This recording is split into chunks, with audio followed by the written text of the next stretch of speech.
Welcome to another episode of Pilots Say What, where we hear what pilots have to say. Today we have a guest by the name of Pascal. Am I saying that right? Pascal, I just want yep, to make sure. All yep, right. yep. I'll let you do the honors of introducing yourself, but just so you guys know, we'll get into some different routes on how to get to the airlines and really, I think it's just going to be interesting to hear a little bit about your background. But if Sure. you wouldn't mind giving us a good Yeah, little introduction. absolutely. I'll go backwards. Yeah. Pascal Holmes. I'm currently a captain in American Airlines. I fly the Airbus. I've been in American probably about 11 and a half years now. I started off flying on the 7576, doing international wide body, crossing the ocean out of New York, going over to Europe, and pretty much anywhere in Europe, including Britain, Scotland, Ireland.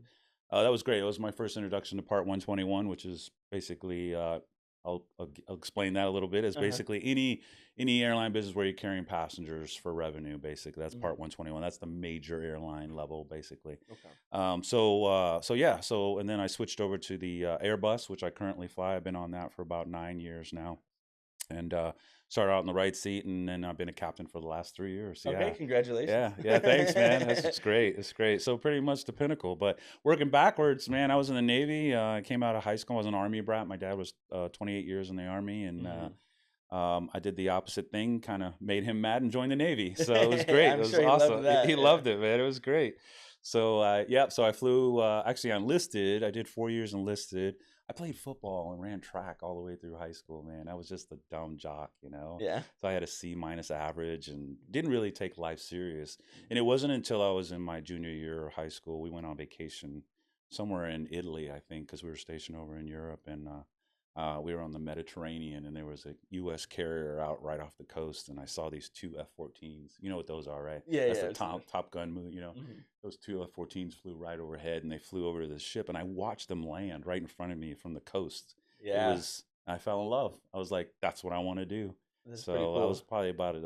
I mean, I'd always wanted to fly since I was 5, but I didn't know what type of flying.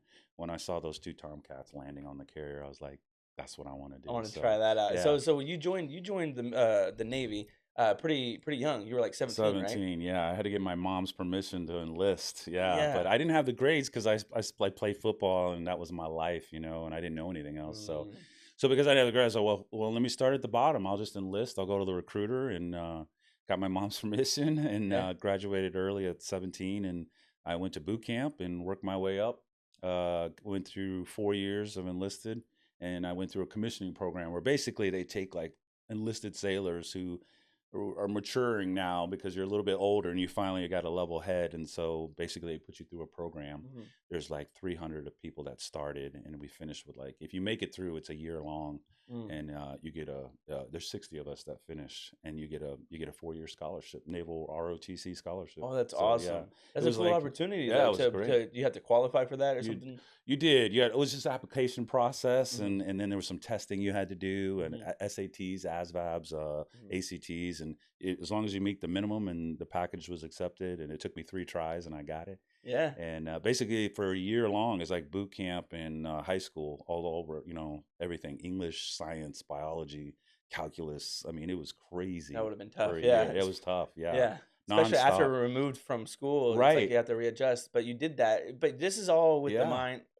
the goal in mind of flying, right? Correct. Yeah. Okay. Well, so the goal of that program was to become an officer, Hmm. and in order to be a pilot in the Navy, you had to be an officer. So Okay. taking it in steps, I knew that, okay, I got to get a commission first. I got to become an officer. So Uh-huh. how to become an officer? I'm enlisted.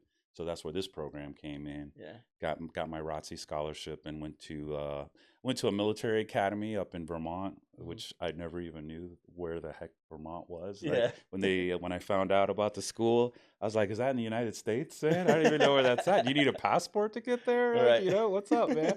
So the school was in. I still don't know actually. If you told me to find the point in the direction of Vermont on the map, I Yeah, won't be able to tell you. nobody would even be able to I tell don't you. know. Yeah, I wonder what the viewers will say. Do you know where Vermont is? they're probably like, Anyhow. it's got to be one of the states.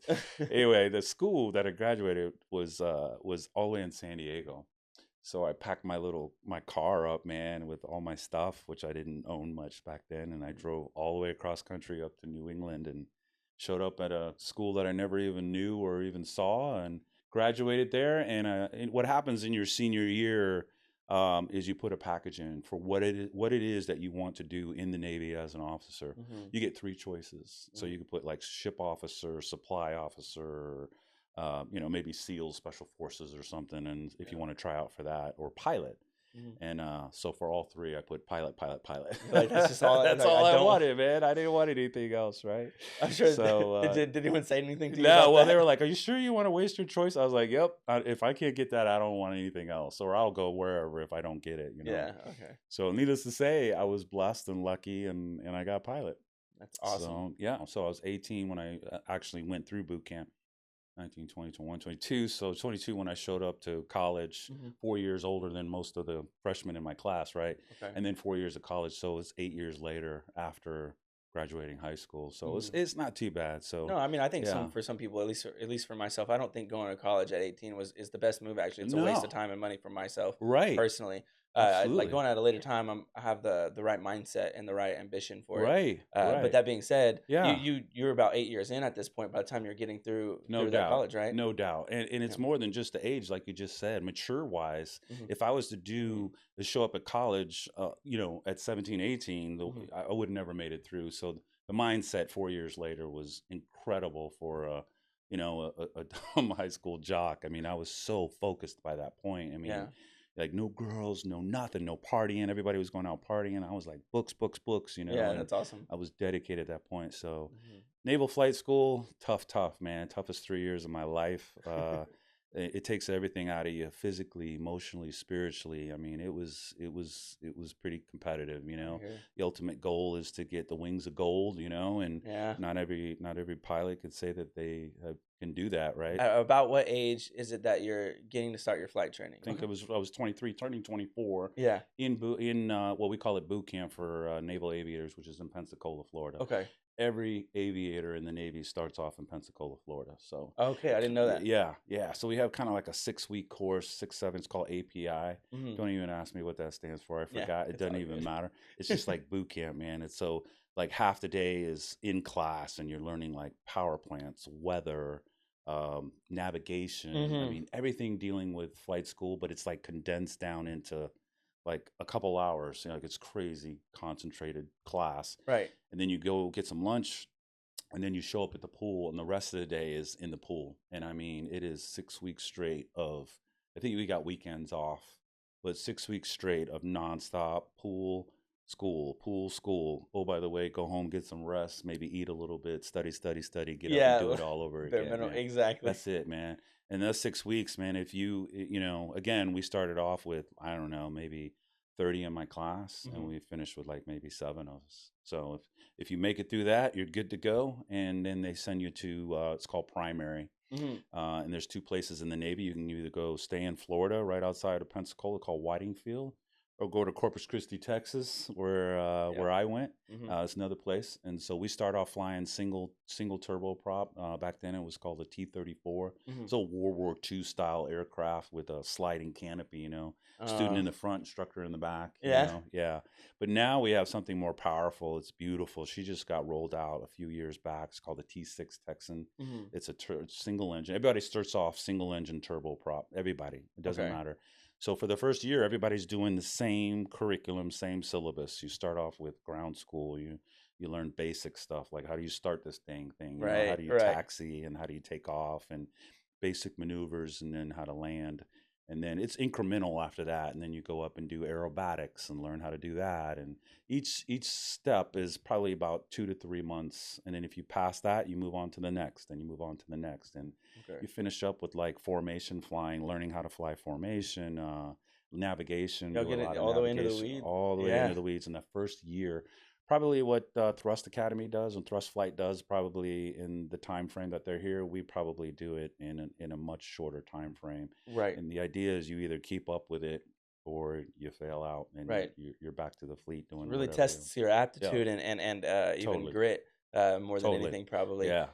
You mentioned the wings of gold, right? Yeah. So I want to ask you about that, but right before that, I also want to ask you about you had this ambition, this dream, Mhm. this vision of Mhm. flying, Yeah. and you get to that point Right. after you take a journey to get there. You accept Mhm. that it's going to take this, and that. You get there, and I kind of want to ask you a few questions because it may be a little different in your experience, but Sure. there's a lot of people who are like, oh, I just want to fly. I just want to fly. Even Right. people here at Thrust who go the civilian route and they say, I took that discovery flight and I knew I was right. And they start, and we have a lot of online conversations about, well, this is hard and this is hard, or it costs a lot of money to go to flight training, or the airlines aren't hiring and things like that. But the people I talk to here love flying, Yeah. and like a lot of those things are just secondary points to them making the decision to Right. fly. Right. Not that they're not important, they are. Right. But I guess what I want to get at is, what was it like having the dream to fly and then start flying? Dude, man, that is a great question. And it's funny you bring that up. Hmm. Years later, I mentor now. I give back because for me to be sitting where I'm at today,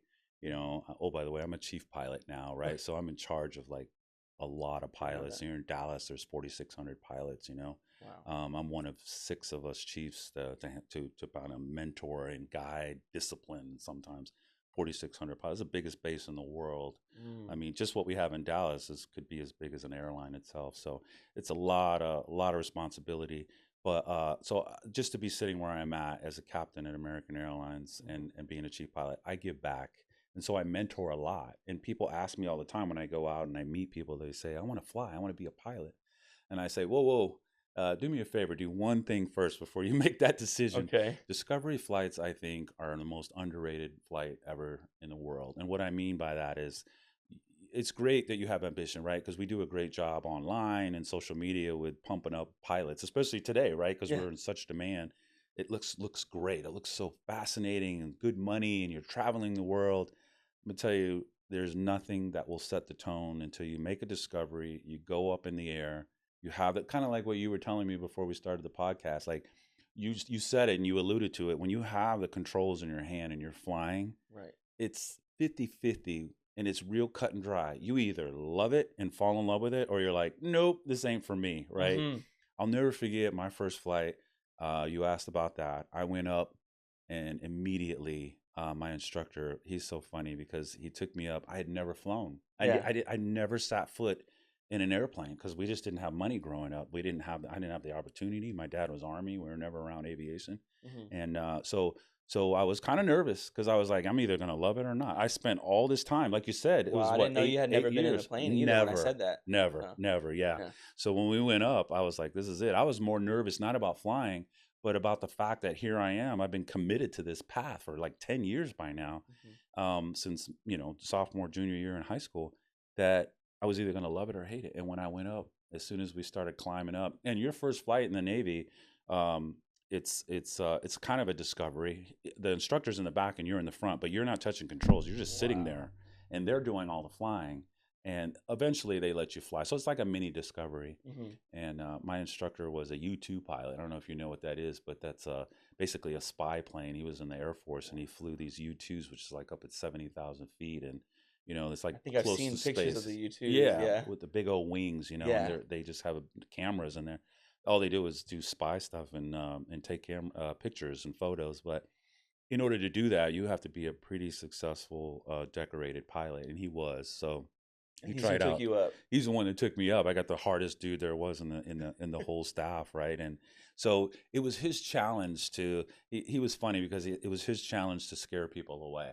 And so when we took off, he's like, "Your control." So he gave it to me right away. I didn't even know what I was doing. I was like, "Okay," but I never backed down, man. And Yeah. he's like, "All right, this guy's got a little bit of it." And then he'd take me up even higher, and then he'd start doing some really high G maneuvers, and Yeah. loops and stuff. And Wow. I'm just grinning ear to ear, and he's like, "Dude, you're not even nervous." I'm like, "No, man, this is awesome. What else you got?" And so it was his personal goal to make me pretty much get sick before the end of the flight. He Uh-huh. never did. Nice. He never did. So but my that's a little aggressive. But my point is, you Yeah. either like it or you don't. My Mhm. roommate, vice versa, on the other side, same path as me, been wanting to do it since he was 5 years old, and we got airborne. He got airborne with his instructor, and immediately he's like, "Nope, take me back. That's it." After 5 seconds of getting airborne, Really? he's like, "Nope, this ain't for me, man. Take me back." And he quit that day after all of you know college and 3 years of flight, or this is the first year of flight school, and then he's Mm. like, "That's not for me." So you either like it or you don't. That's my point. And Yeah. Flying is something that it takes a lot of aptitude. I did 4 instructor tours in the Navy. I mean, I taught pilots to land on carriers. Wow. Ultimately, that was one of my most rewarding jobs I ever did. And you either have what it takes or you don't. And it doesn't matter if you're the most decorated, successful pilot in the world. After 3 years of flight school in the Navy, the last thing you do is you go land on the carrier by yourself in a fighter 10 times in the day and 6 times at night, all by yourself. And if you can't pass that, then you're back. You're done. Even after you just completed the hard 3 years of flight school, got your wings of gold, and if you can't do it, then you're out. And one of the most rewarding jobs I did was a landing signal officer on the back of the carrier is the one to keep you safe and make sure you're not hitting the back of the boat. But I was also in charge of grading these guys and girls that were trying to finish up flight school strong. But Yeah, that's seeing the tough. looks, it's the most toughest thing. It's the toughest thing you'll ever do in your life as a Yeah. naval aviator. um, but seeing the joy and the reward on their faces when they finish, it's like you're bulletproof for the rest of your life. No one could ever say that they did what you did, which Yeah. is awesome. It's an awesome Yeah, feeling. I can Yeah, imagine that. yeah, My dad spent a little time on a carrier in the Navy, yeah, but yeah. he didn't do anything Fly, aviation but related. just yeah, Yeah, but he was there, and he talks about some of those things. And I used to think that I'd be interested in working on some planes yeah, in the yeah. Navy, but I went some creative routes that Sure. took hold of me. So, and here I am. We all have something um, that we like. exactly. Mhm. Working as an instructor, and Mhm. then you've made your way to the airlines, and now you're captain. You're even a chief, Mhm. and Mhm. you're like over a lot of. You have Yeah. a lot of responsibility. Yep. I think that you have probably a lot of perspective Mhm. on people who have ambition on getting somewhere in the airlines, Absolutely. and so, but you also have perspective on people who got there through the military, Yep. right? So, to me, I feel like it's probably easy to make a lot of cases, especially for someone who's been in the military, about using the military to get to the airlines, and I think that's an easy argument to make. What I'm wondering is, there's some people who are like, what if I don't though? What if I want to consider the option of getting there through civilian training? Um, what are some of the benefits to not going to the military? Is what I'm curious about. If you could Awesome. share. Awesome. Awesome. Yeah. Awesome question, man.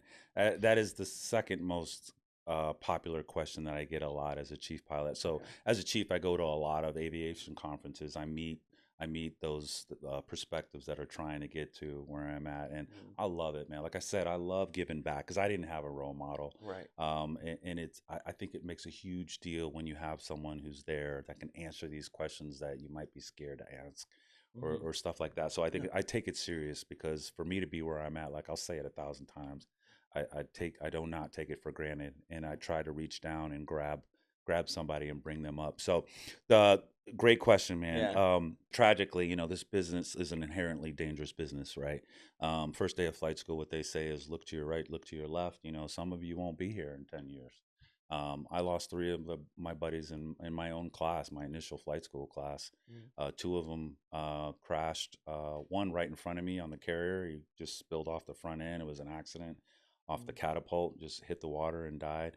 Another guy over the beach. I did 8 deployments over Iraq and Afghanistan, and he unfortunately it was blue on blue, meaning it was friendly. He didn't get shot or anything. It was mm, just which most today is all just blue on blue. We call mm, mishaps. So I lost a lot, and when you go through stuff like that, it inherently makes you realize, man, I'm just lucky to be here, yeah. and you take that to heart because you're like, well, obviously I was given a second chance, so Yeah. I want to make sure and make it right and give back, right? Right.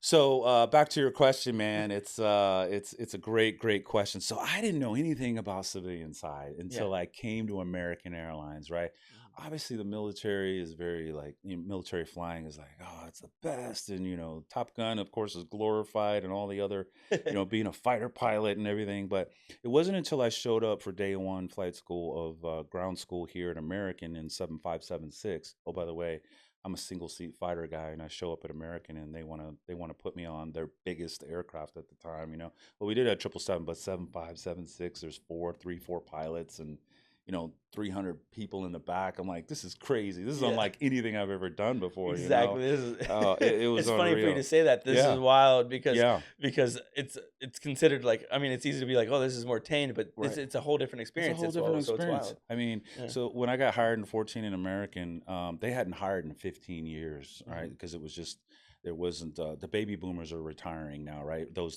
pilots that were hired right after post Vietnam, Mhm. and for Part 121, obviously 65 is the age limit, right? Mhm. So there was a huge hiring back post Vietnam, and now unfortunately all those pilots are now reaching their 65th birthday. So over the next, still we have about another year to go that we're losing. At American alone, we have 16,000 pilots.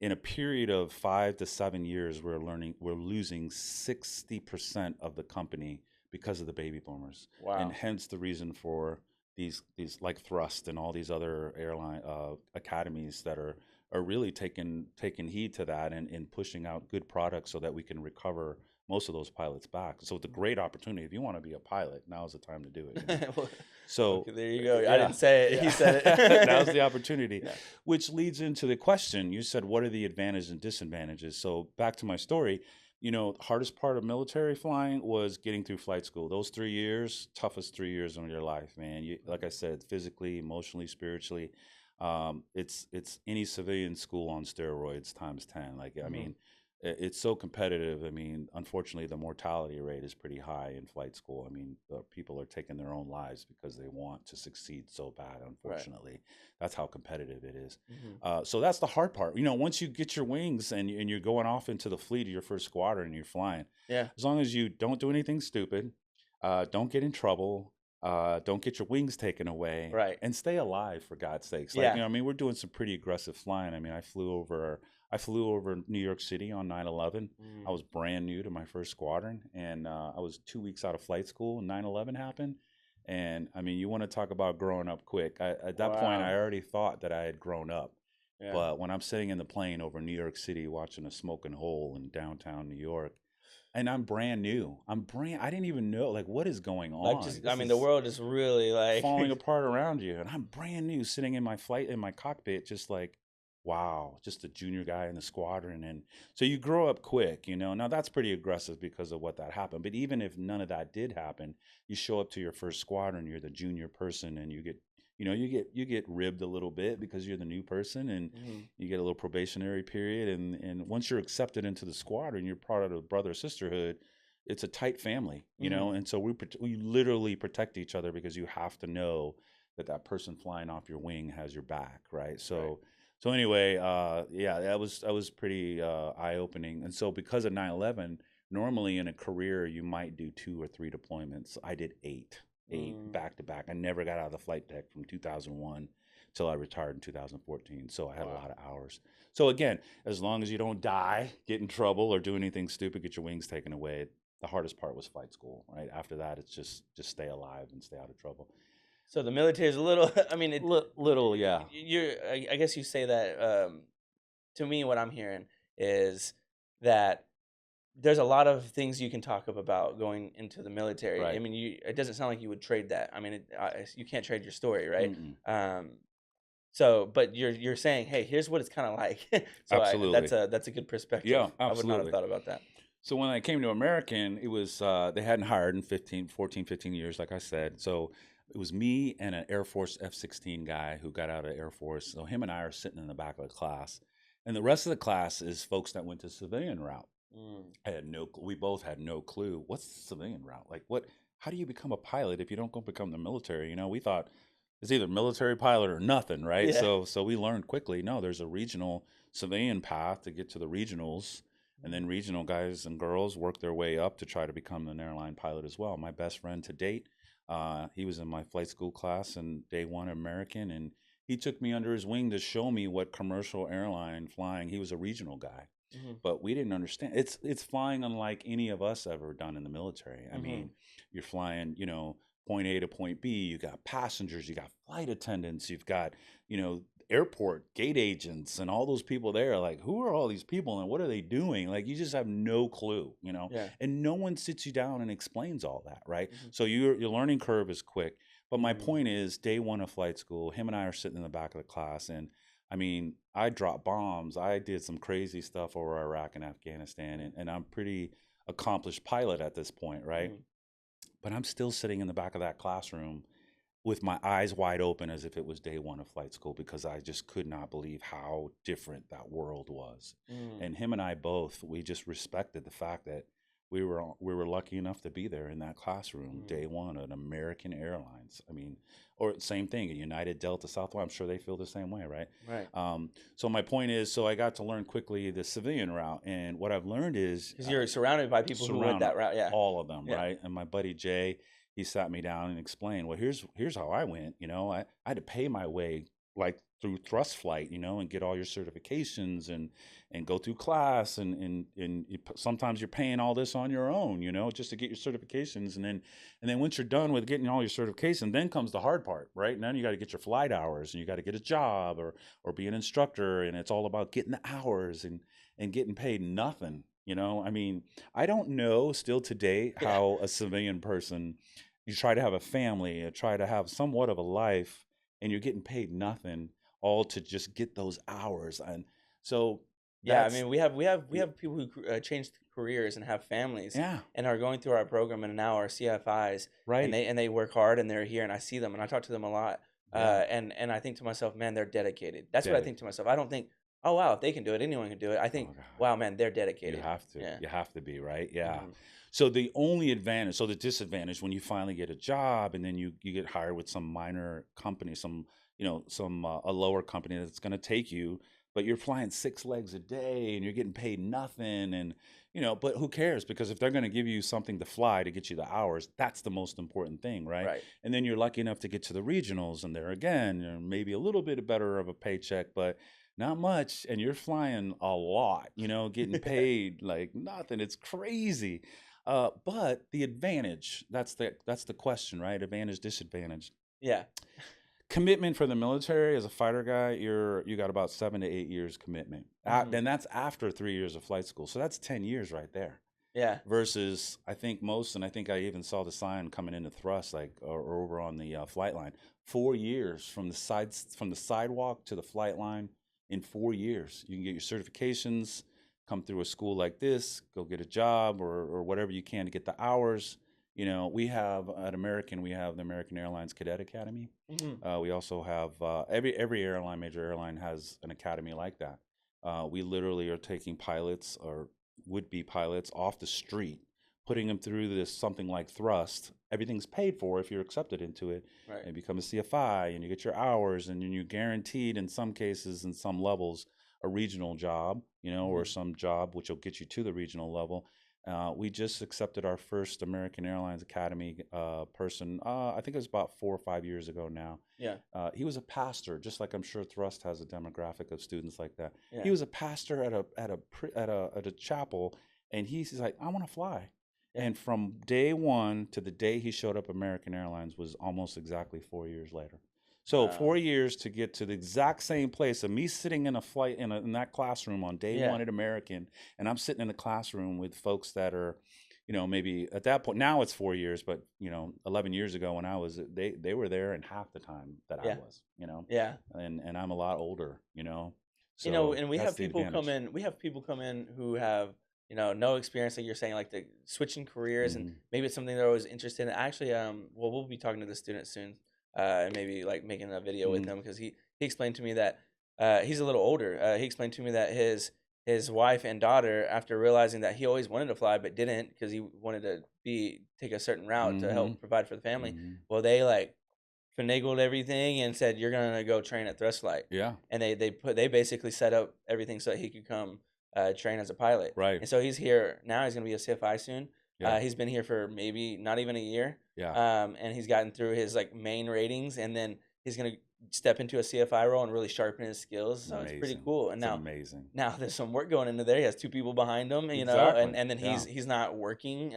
He's training. Right. So, Right. but the path, I guess, what it sounds like I hear you comparing the most is it's going to be the time frame. It really is. Yeah, That's what it comes down to. And yeah, and where that ultimately is the advantage, dude, is the fact that you show up at American younger, ideally on average, right? At right. a younger age. And the goal is to get to the airline, stamp the day you get hired, stamp the day you get there to get your seniority number. Hmm. And remember, 65 is the age limit, right? So Right. the longer you're playing the game, the longer you're going to be able to make some good money and fly, and that's the ultimate game. I've So, heard that before too. That some people are like they're looking, they know they want to fly, mhm. so that's checked, right? That's Right, first priority. Second right, priority is like, well, I want to make the most of it. I want to right. make them a lot of money, Yeah, I and mean, and ultimately, and there's an argument there that if you start 4 years earlier than if you went a different route, like through college or something like that, that you're gonna make millions of dollars more if you stay until retirement. I hate to say it, man. But When you put it on paper, I'm not a finance accountant guy, but you're right, talking 1 to 2 years is a difference of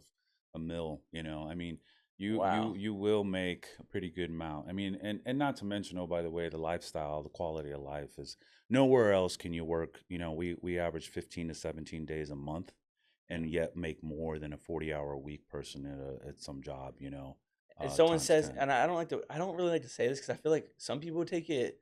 I wouldn't want to offend pilots as a Right. non-pilot saying it, Sure. but I hear some pilots say, "This is the best part-time job you'll ever have." And that's true. That's a true statement. I mean, you're working half a month, getting paid than more than what most people get paid for a full-time job, Yeah. 40-hour a week for 4 weeks. Yep. We're limited by FAA regulations of rest and days that we can work. Mhm. So 15 to 17 is about on average. Mhm. As a chief, that don't matter. I work every day, 30 days a month. Right. But as a regular line pilot, 15 to 17 days, and you're getting paid pretty decent. I mean, that's nowhere else can you get that. Yeah. It seems like So, hey, I don't like to say risk, but sure, like high risk, high reward. oh, for sure. You Yeah, put in the work and right. you get the payoff for it. Absolutely. Yeah. Honestly, I mean, I feel like we could go all day. I feel like Oh, I could sit here yeah. and ask you more about. I like your Absolutely. perspective on your military experience, not Sure. just because you loved going through the journey, but Yeah. also because I like what you took out of it.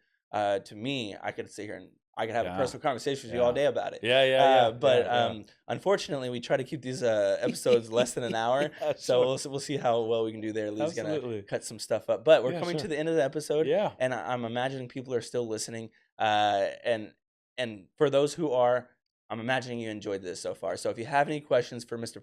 Pascal, Yeah. please put those in the comment section. We'll forward those over to him. We'll try to get as much information out of this guy as we can Yeah. while we have him. Absolutely. Thank you guys for joining us on another episode of Pilots Say What, where we hear what pilots have to say. Thank you, Pascal, for joining us. Absolutely. My pleasure, man. Thanks for having me.